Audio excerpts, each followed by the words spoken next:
morning. I'm currently reading a novel by Australian author Chris Hemmer.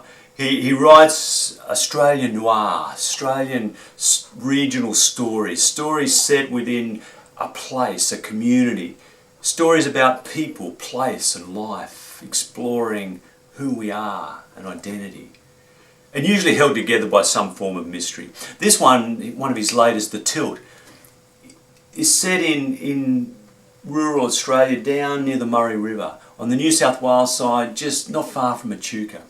And the main character is Nell Buchanan, a young homicide detective who works in regional New South Wales and is drawn down as part of a team to explore and investigate two skeletons found in a creek bed, and realises their murders separated by many years.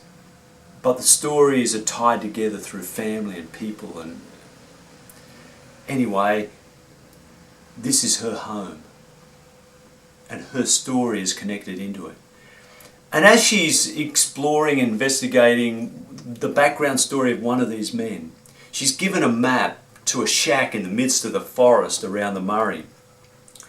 This shack was owned by a man who died several years earlier. He'd gone off-grid, he'd disappeared around the time of this fellow's murder. Maybe there's some clues in his shack. And so she goes deep into the forest and finds her way. But at the end, walking the last part of the track, she realises that the shack is on an island. When the wet is up, when the creek is up, it's surrounded by water and she can't get across. She's about to turn back when she sees just down a bit this canoe coming around the bend and through the trees. And it stops and beaches near her. And out steps a woman older than Nell, late 60s. Her name is Willow Jones. And she introduces herself and Nell introduces herself. And Willow knows Nell's family and many of the people. She's grown up in this shack. In fact, the man was her father. And so this has been her home, except she's gone off and explored the world and done her thing. Anyway, they get in the canoe and she says, come and have a look at the shack. And they go to the island and get out.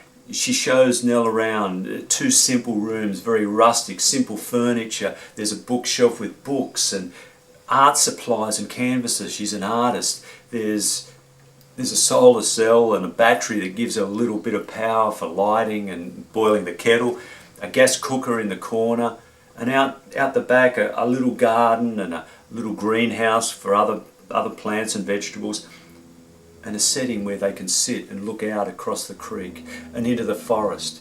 And Nell sits and is filled with the peace and the wonder and the beauty of this place. The sounds of birds and wildlife and creatures.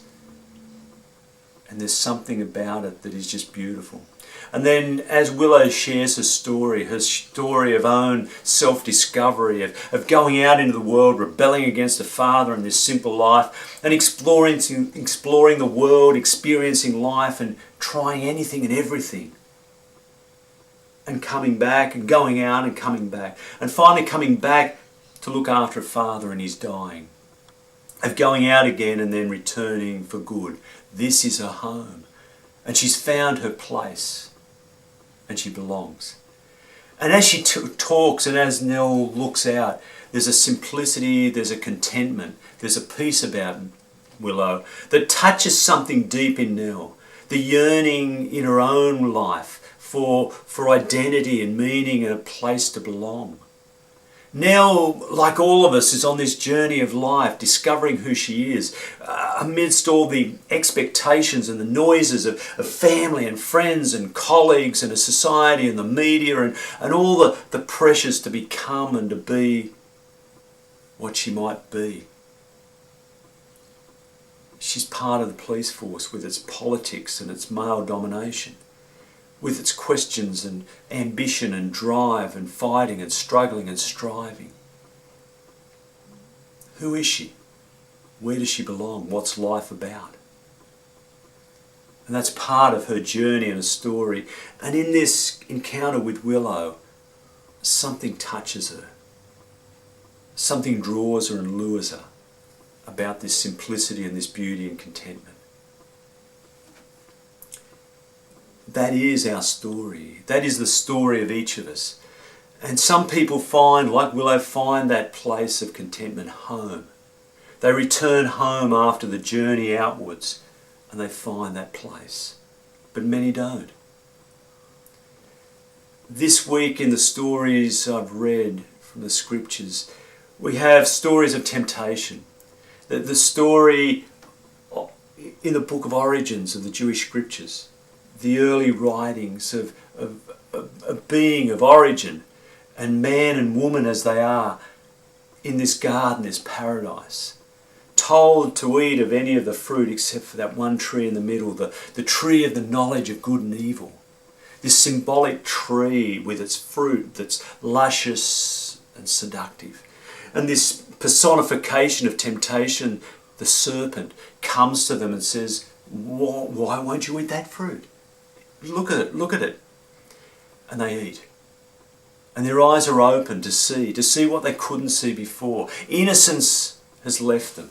It's kind of a story of growing up, of leaving adolescence and becoming adult, of time beginning when pain and reality and life begin. And we're drawn into this deeper, darker place of life, with its joy, but also its pain and its struggle. And the garden is no longer the garden of paradise. It's the harsh place of life. And is struggling to understand who we are and where we belong and what life is about. And that's also the story that Matthew tells. Jesus' own story of this awareness, this opening, this becoming. He's baptized in the Jordan by John. And as he comes up, the Spirit descends on him. And this voice says, "You are my Son, with whom I'm pleased, my beloved." That's the story before the story today. After that, he's taken into the wilderness. A wilderness very different from Willow's wilderness in the forest around the Murray. The Judean wilderness of desert. Equally beautiful and wondrous in its own way, with creatures and wildlife, solitude and silence, but the sounds of the world, not the sounds of people and humanity. And as he fasts and prays and contemplates and meditates, perhaps on this sense of identity, who is he? What does it mean to be this child in God? What does it mean to find his being, his sense of who he is in God? What does it mean to trust in this way? When the fasting and the praying are over, this personification of temptation named Satan, the tempting one, comes. And we're given 3 temptations. He's hungry. You're hungry. Turn these stones into bread. If you really are this child of God, if that's who you are, you can do it. Relevant, spectacular. Do something. Do something for yourself. Take control. The second one is taken to the top of a temple and throw yourself down. Surely, if you are who you think you are, God will send angels and save you. Won't let you die or be hurt. The third temptation is to see the kingdoms of the world spread out. If you bow down and worship me, all of these will be yours. You will have power and authority over all these things. People will look up to you. You'll be famous, well known. You'll have power and control. Go for it. And to each of these temptations, Jesus responds with words of his scriptures. Words that come from the time when his people were wandering in that wilderness, led out of Egypt by Moses, wandering in the wilderness on their way to the promised land that we all seek. The pot of gold perhaps at the end of the rainbow for many, but the promised land we're on the journey towards. And as they grumble and whinge and whine and complain, they're given these words.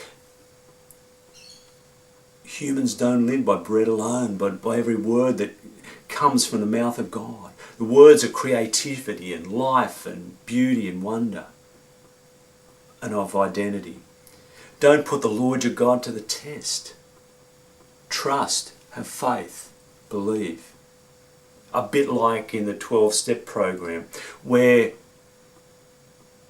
having recognised we can't save ourselves and do it alone, to trust in the higher power. This power that comes from beyond, this strength of the one beyond everything, presence, beyond everything that comes to us. And the third one, don't bow down and worship these other gods. Gods that can't deliver, but give yourself into this life of the one true God, who is the love and life at the heart of everything. Trust in this one and you will find life. And that's what Jesus does. And this is the beginning for him. This journey of letting go of the seductions and the temptations and the lures of the world around that would push him into belief systems and ideologies or taking control for himself. I'm reminded of the words of James Finley, a psychotherapist and a student of the great spiritual teacher and guide Thomas Merton. He says, we're afraid to lose the control we think we have over the life we think we're living. We're afraid to lose the control we think we have over the life we think we're living. And in this, Jesus lets go of this temptation to be in control, to be relevant or spectacular, to be powerful, to follow the ways of wealth or fame or whatever it is, power, and to trust in God. To recognize that he is who he is in God. And I guess at the heart of these stories is the story of identity. Who am I? What is my life?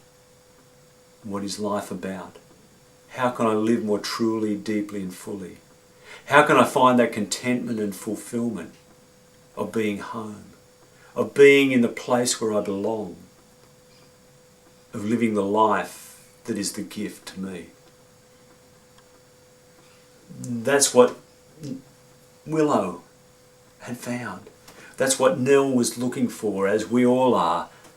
That's what man and woman in the garden were lured away from. And then the journey is backwards to find where home is. This is the way of Jesus, who finds his identity as a child of God. And out of that flows everything else. And he doesn't have to prove himself. He doesn't have to chase the pot of gold at the end of the rainbow. He doesn't have to be lured and seduced by the words and seductions of the world around us, seeking to make us into something else. He's free to be who he is. A child of God. Loved and loving. How about you and I?